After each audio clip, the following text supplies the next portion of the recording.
দর্শক, আমি এখন আছি সুন্দরবন পুনঃ লঞ্চের ভিআইপি জোন, যেটাকে 3 বেড বলা হয়। আমি এখন বর্তমানে 3 বেডে আছি। আমার এই পাশে কিন্তু একটা আছে বেড, আর এ পাশে হচ্ছে টুইন বেড। অ্যাকচুয়ালি যদি আপনারা এই কেবিনে যেতে চান ঢাকা থেকে বরিশাল, তো সেই ক্ষেত্রে কিন্তু আপনারা 3 জন যাতায়াত করতে পারবেন। কারণ এ পাশে হচ্ছে সিঙ্গেল বেড একজনের জন্য, আর এই পাশে দেখতে পাচ্ছেন এটা হচ্ছে টুইন বেড 2 জনের জন্য। তো আমি একটু দেখানোর ট্রাই করি আপনাদেরকে যে এই কেবিনে আর কি কি আছে।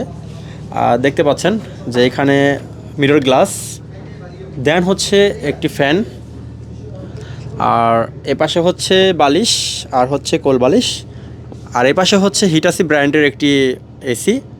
আর অপোজিট পাশে দেখতে পাচ্ছেন এটা হচ্ছে সিঙ্গেল বেড। অ্যাকচুয়ালি এখানে একজন শোয়ার জন্য ব্যবস্থা করা হয়েছে, আর কাপড় রাখার জন্য এখানে একটি ড্রয়ার আছে।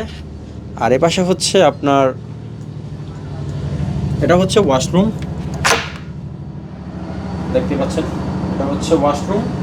আর আমার পিছন পাশে যেটা দেখতে পাচ্ছেন এটা হচ্ছে আপনার বারান্দা। অ্যাকচুয়ালি সব লঞ্চেই কিন্তু বারান্দা থাকে, এটা হচ্ছে বারান্দা।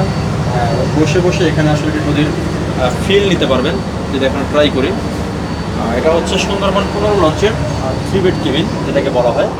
তো অ্যাকচুয়ালি এই কেবিনের দাম পড়বে হচ্ছে বরিশাল থেকে যদি ঢাকাতে যান বা ঢাকা থেকে যদি বরিশালে আসেন, সেক্ষেত্রে 7,000 টাকা দিতে হবে মালিক কর্তৃপক্ষকে।